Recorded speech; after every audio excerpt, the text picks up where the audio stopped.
tolak untuk seluruhnya. Dilanjutkan yang mulia. Tentang dalil pemohon yang dinyatakan bahwa penetapan tersangka oleh termohon salah orang atau error in persona akan termohon terangkan sebagai berikut. A. Berdasarkan diterbitkannya DPO Daftar Pencarian Orang oleh Ditreskrim Polda Jabar nomor DPO 88-11 Ditreskrim tanggal 15 September 2016, kemudian termohon melakukan penyidikan lanjutan dan mengidentifikasi bahwa saudara Peggy alias Peron berada di wilayah Kota Bandung. B. Pada tanggal 19 Mei 2024, termohon melakukan gelar perkara yang dipimpin oleh penyidik madya Ditreskrim Polda Jabar dan dihadiri oleh penyidik dan pengawas internal Polda Jabar yaitu Itwasda Polda Jabar dan Bitpropam Polda Jabar serta bidang hukum Polda Jabar. Dalam gelar perkara tersebut, pimpinan dan peserta gelar sepakat menetapkan Peggy Setiawan alias Peron ditetapkan sebagai tersangka. C.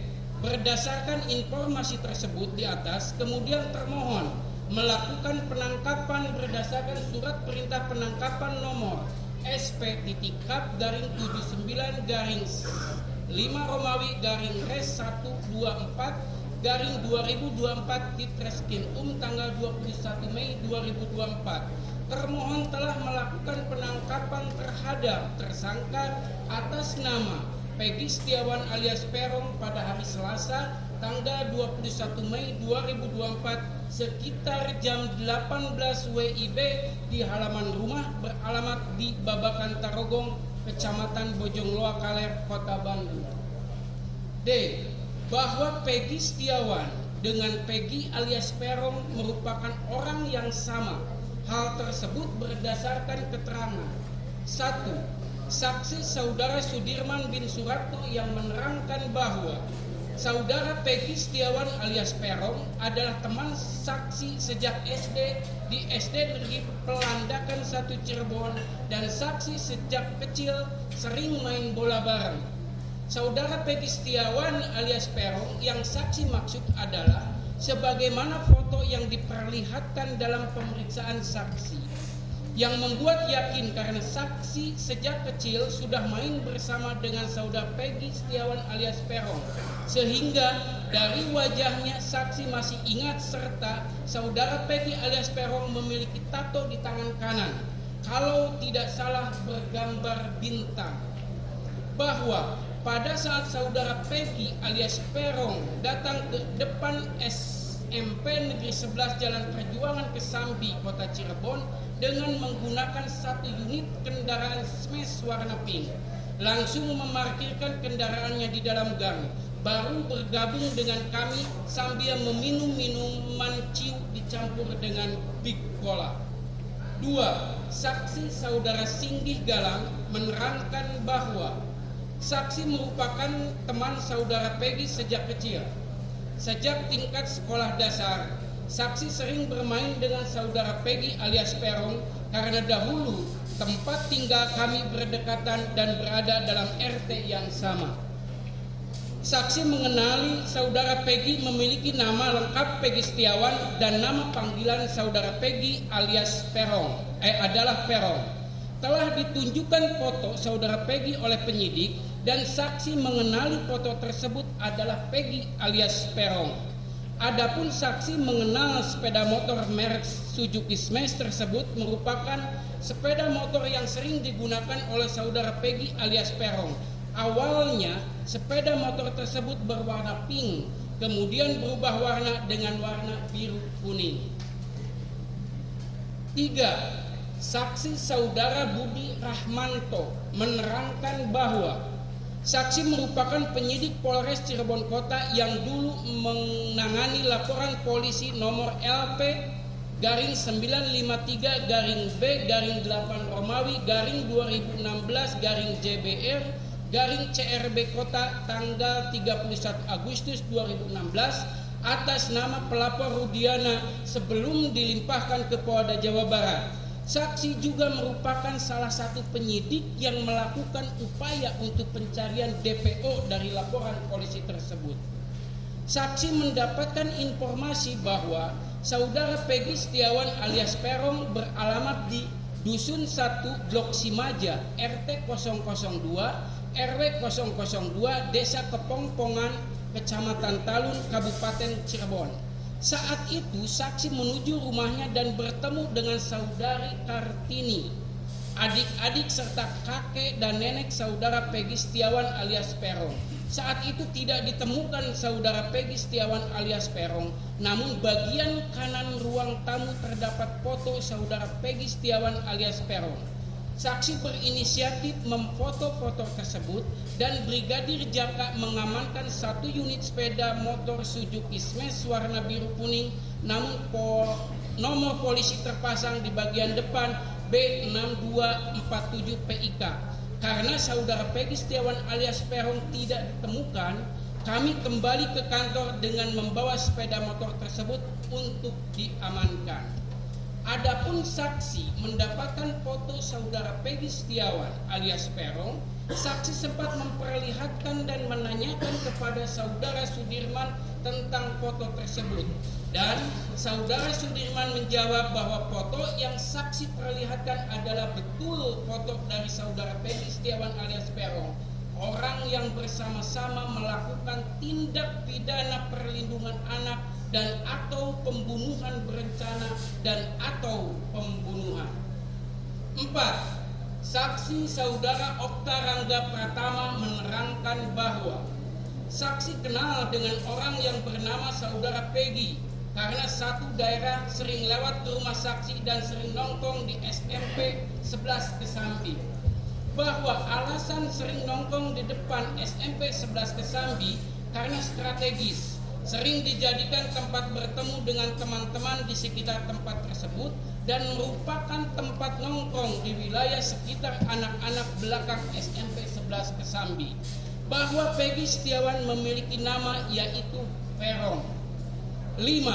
Saksi saudara Nilam Cahya menerangkan bahwa saksi mengenal saudara Peggy Setiawan sejak tahun 2014 dari mantan pacar saksi yang bernama saudara Ipan.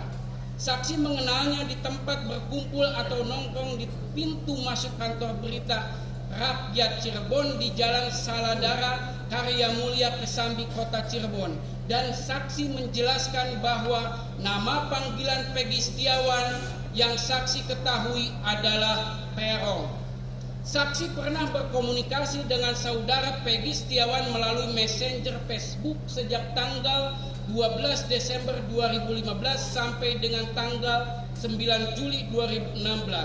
Adapun saat itu, saudara Peggy Setiawan biasanya setelah melihat status saksi di Facebook yang bersangkutan mengirimkan pesan melalui messenger Facebook, dan pada pesan yang terakhir saudara Peggy Setiawan meminta dirinya agar mengenalkan yang bersangkutan dengan temannya yang belum memiliki pacar. 6. Ahli Inafis saudara Eko Wahyu Bintoro SHM.com menerangkan bahwa melakukan pencarian wajah dengan metode 1:N dengan database kependudukan yang sudah terintegrasi dengan Dukcapil. Lalu kami mendapatkan beberapa kandidat dan kami pastikan kandidat yang memiliki nilai kemiripan yang sangat tinggi. Mekanisme selanjutnya adalah melakukan pencocokan wajah menggunakan metode face comparison 1:1 dengan hasil di atas 90% identik, yaitu membandingkan foto wajah barang bukti dengan foto wajah dari hasil pencarian ke database Dukcapil. Kemudian kembali lagi kami melakukan pencocokan dengan metode pencocokan wajah face comparison 1:1 dengan hasil di atas 90% identik, yaitu mencocokkan foto wajah orang yang telah diamankan dengan wajah dari pencarian kandidat Dukcapil. Kemudian kembali lagi kami melakukan pencocokan dengan metode pencocokan wajah face comparison 1:1 dengan hasil di atas 90% identik, yaitu mencocokkan foto wajah orang yang telah diamankan dengan foto wajah barang bukti. Dari hasil identifikasi wajah didapatkan kemiripan di atas 90% identik dengan data demografi dan biometrik. Perbandingan 12 titik persamaan sidik jari sesuai antara sidik jari dari AK23 dan dari database KTP elektronik Dukcapil. 7. Berdasarkan hasil penggeledahan dan penyitaan di rumah saudara Kartini yang merupakan ibu kandung tersangka Peggy Setiawan alias Peron, telah mengamankan barang bukti berupa asli surat kelahiran atas nama Peggy Setiawan, rapot asli SD dan SMP atas nama Peggy Setiawan, ijazah asli SD dan SMP atas nama Peggy Setiawan, fotokopi kartu keluarga nomor 3291404050900062, satu lembar fotokopi biodata kependudukan atas nama Kartini, 2 lembar ijazah dan hasil ujian nasional SMP atas nama Peggy Setiawan, 1 lembar fotokopi surat keterangan pembuatan KTP atas nama Peggy Setiawan, 1 lembar surat pemberitahuan SMP atas nama Peggy Setiawan, 4 lembar foto, 1 lembar kartu Indonesia Pintar atas nama Peggy Setiawan, 1 lembar fotokopi kartu ujian atas nama Peggy Setiawan. Bahwa dengan demikian, berdasarkan fakta-fakta hukum tersebut di atas tentang dalil pemohon yang menyatakan bahwa penetapan tersangka oleh termohon salah orang atau error in persona sangatlah keliru dan sepantasnya bahwa dalil tersebut ditolak.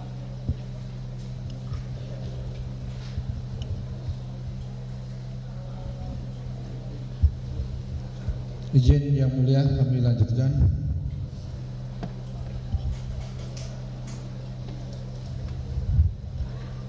Bahwa dalil pemohon yang menyatakan tindakan termohon dalam penetapan tersangka atas diri pemohon merupakan tindakan sewenang-wenang dan bertentangan dengan asas keadilan dan kepastian hukum akan termohon jelaskan sebagai berikut. Terkait dengan penetapan pemohon sebagai tersangka dan pemohon merasa dirugikan dan menganggap tindakan termohon telah melanggar hak asasi manusia dan bertindak sewenang-wenang adalah dalil yang keliru.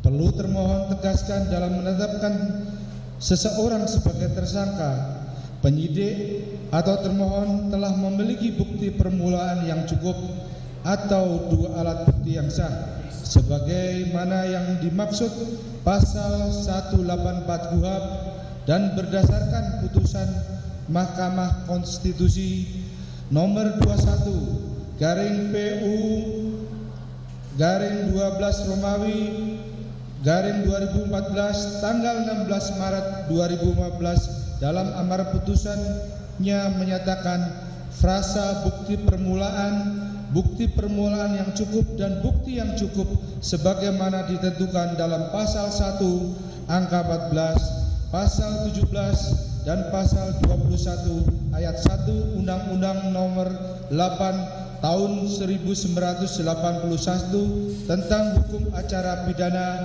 Lembaran Negara Republik Indonesia tahun 1981 nomor 76 tambahan Lembaran Negara Republik Indonesia nomor 3209 tidak mempunyai kekuatan hukum mengikat sepanjang tidak dimaknai bahwa bukti permulaan yang cukup dan bukti yang cukup adalah minimal 2 alat bukti yang termuat dalam pasal 184 Undang-Undang 8 tahun 1981 tentang hukum acara pidana. Dengan ditetapkan pemohon sebagai tersangka oleh termohon sebagai bentuk kepastian hukum yang diberikan oleh termohon dalam konteks hak asasi manusia sebagaimana salah satu prinsip dasar terdapat dalam KUHP, bahwa termohon dalam menetapkan tersangka telah melakukan pengkajian terlebih dahulu berdasarkan fakta-fakta hasil penyidikan dan telah dilakukan gelar perkara pada hari Selasa tanggal 21 Mei 2024 yang bertempat di ruang gelar perkara di Treskrim Polda Jabar, yang mana dalam dialog dan diskusi gelar perkara tersebut peserta dan pimpinan gelar sepakat untuk menetapkan saudara Peggy Setiawan alias Peron atau pemohon sebagai tersangka karena penyidik telah mendapatkan lebih dari 2 alat bukti sesuai dengan pasal 184 KUHP. Dengan demikian, dalil pemohon adalah tidak berdasarkan fakta hukum dan patut untuk dikesampingkan oleh hakim peradilan. Bahwa dalil pemohon yang mengatakan analisis hukum pemohon terhadap bukti yang dianggap cukup dalam menetapkan tersangka terhadap pemohon oleh termohon adalah tidak sah, akan termohon jelaskan sebagai berikut. Bahwa termohon dalam menetapkan pemohon sebagai tersangka sudah melalui proses tahap penyelidikan dan penyidikan terlebih dahulu sesuai dengan pasal 5, pasal 10 Perkap 6 tahun 2019 tentang penyidikan tindak pidana, yaitu memeriksa pelapor, saksi-saksi, ahli serta mengumpulkan bukti-bukti serta menyita barang bukti yang terkait dengan tindak pidana perkara dimaksud. Kemudian berdasarkan adanya fakta-fakta hukum sesuai dengan salinan putusan pengadilan yang sudah mempunyai kekuatan hukum tetap, yaitu atas nama tersangka Saudara Sakatata yang telah divonis bersalah oleh Pengadilan Negeri Cirebon dengan putusan nomor 16/Pidsus/2016 PN Cirebon, Pengadilan Tinggi Bandung banding dengan putusan nomor 50/Pidsus/2016 Pengadilan Tinggi Bandung, serta kasasi Mahkamah Agung dengan putusan nomor 2607K/Pidsus/2016 berdasarkan persangkaan pasal 30 KUH Pidana junto pasal 55 ayat 1 ke 1 KUH Pidana dengan hukuman penjara 8 tahun. Kemudian berkas perkara atas nama tersangka Rivaldi Aditya Wardana alias Ucil bin Asep Kusnadi dan Ekora Madani alias Kopak bin Kosim yang telah divonis bersalah oleh hakim yang mengadili perkara tersebut dengan hukuman seumur hidup mulai dari pengadilan tingkat pertama di Pengadilan Negeri Cirebon dengan putusan nomor 3 Pid B 2017 Pengadilan Cirebon banding Pengadilan Tinggi Bandung dengan putusan nomor 19 Pid 2017 PT Pengadilan Tinggi Bandung sampai dengan kasasi Mahkamah Agung dengan putusan nomor 1035 K Pid 2017 dengan persangkaan melakukan tindak pidana perlindungan anak dan atau pembunuhan berencana dan atau pembunuhan sebagaimana dimaksud dalam pasal 80 ayat 1 ayat 3 junto pasal 81 ayat 1 Undang-Undang Republik Indonesia nomor 35 tahun 2014 tentang perubahan Undang-Undang RI nomor 23 tahun 2002 tentang perlindungan anak dan atau pasal 340 KUH Pidana dan pasal 338 KUH Pidana junto pasal 55 ayat 1 ke 1 KUH Pidana. Sedangkan berkas yang ketiga atas nama tersangka Hadi Saputra alias Bolang bin Kasana, Eka Sandi alias Tiwul bin Muran, Jaya alias Kliwon bin Sabdul, Supriyanto alias Kasdul bin Sudadi, dan Sudirman bin Suratno yang telah divonis bersalah oleh hakim yang mengadili perkara tersebut dengan hukuman seumur hidup mulai dari pengadilan tingkat pertama di Pengadilan Negeri Cirebon dengan putusan nomor 4 Pid B 2017 Pengadilan Cibik Cirebon banding di Pengadilan Tinggi Bandung dan putusan nomor 193 Pid 2017 Pengadilan Tinggi Bandung yang terbukti secara sah dan meyakinkan melakukan tindak pidana perlindungan anak dan atau pembunuhan berencana dan atau pembunuhan sebagaimana dimaksud dalam pasal 80 ayat 1 ayat 3 junto pasal 81 ayat 1 Undang-Undang RI nomor 35 tahun 2011 tentang perubahan Undang-Undang RI nomor 23 2002 tentang perlindungan anak dan atau pasal 30 KUH pidana dan pasal 338 KUH pidana junto pasal 55 ayat 1 ke 1. B. Berdasarkan fakta hukum tersebut di atas, kemudian pada hari Kamis tanggal 21 Mei 2024 sekira jam 09.00 WIB sampai dengan selesai yang bertempat di ruang gelar perkara di Reskrim Polda Jabar, termohon telah melaksanakan gelar perkara yang dipimpin oleh Fasidik di Reskrim Polda Jabar yang dihadiri oleh pengawas internal Polda Jabar yaitu fungsi Itwasda Polda Jabar, Bid Propam Polda Jabar serta dari fungsi hukum Bidkum Polda Jabar, bahwa dalam diskusi dan dialog gelar perkara tersebut pimpinan dan peserta gelar berdasarkan fakta-fakta hukum yang telah diperoleh penyidik sepakat menetapkan saudara Peggy Setiawan alias Peron ditetapkan sebagai tersangka karena penyidik telah mendapatkan lebih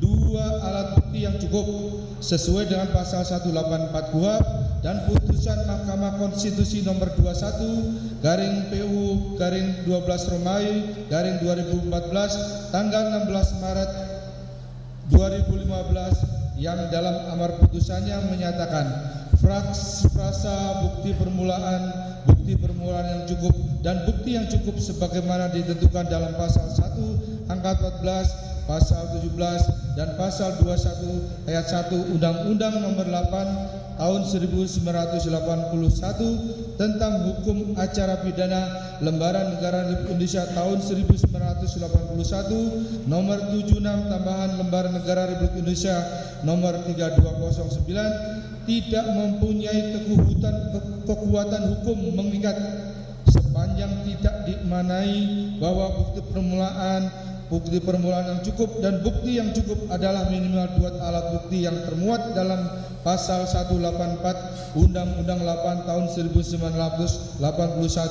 tentang hukum acara pidana, maka demikian tidaklah beralasan secara hukum apabila pemohon mendalilkan bahwa termohon tidak menganalisa secara hukum terhadap bukti yang dianggap cukup dalam menetapkan tersangka terhadap pemohon oleh termohon sehingga pemohon menganggap tidak sah, sehingga dalam demikian dalil pemohon sangatlah keliru dan harus ditolak.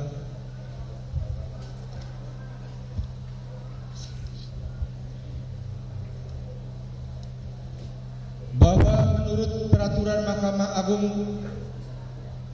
Republik Indonesia nomor 4 tahun 2016 tentang larangan peninjauan kembali putusan pra peradilan pasal 2 ayat 2 menyebutkan bahwa pemeriksaan pra peradilan terhadap permohonan tentang tidaknya sahnya penetapan tersangka hanya menilai aspek formil, yaitu apakah ada paling sedikit 2 alat bukti yang sah dan tidak memasuki materi perkara. Dengan adanya ketentuan tersebut, maka jelas dalam persidangan ini kita hanya memeriksa tentang apakah termohon telah terdapat 2 alat bukti atau belum dalam menetapkan tersangka kepada pemohon tanpa melihat materi perkaranya, karena pembahasan materi perkara hanya dapat dilakukan pembelaan dalam persidangan pokok perkaranya. Bahwa berdasarkan fakta-fakta hukum sebagaimana didalilkan di atas, bahwa tindakan kepolisian yang dilakukan termohon berupa penetapan tersangka, penangkapan, penggeledahan, penyitaan dan penahanan terhadap tersangka atau pemohon adalah merupakan tindakan yang sah. Menurut hukum, karena sudah sesuai dengan prosedur, yaitu telah memenuhi syarat formil dan material serta dalam kapasitasnya melaksanakan perintah undang-undang sesuai dengan kewenangannya. Maka dengan demikian termohon yang telah melakukan penetapan tersangka saudara Peggy Setiawan alias Peron bin Rudi Irawan pemohon adalah tidak bertentangan hukum sehingga sah menurut hukum. Maka berdasarkan dalil-dalil dan alasan tersebut di atas, termohon memohon kiranya Yang Mulia Hakim yang memeriksa dan mengadili perkara peradilan ini berkenan untuk memutuskan sebagai berikut. Dalam perkara 1, menolak permohonan pra peradilan dari pemohon untuk seluruhnya. 2, menyatakan bahwa penetapan pemohon sebagai tersangka adalah sah menurut hukum. 3, menghukum pemohon pra peradilan untuk membayar biaya yang timbul dalam perkara ini, atau apabila hakim berpendapat lain, maka dalam peradilan yang baik mohon putusan yang seadil-adilnya et aquo bono. Bandung 2 Juli tahun 2024. Hormat kami kuasa hukum termohon Kombes Nur Adiandari dan kawan-kawan. Selesai. Jawaban dari termohon sudah selesai dibacakan.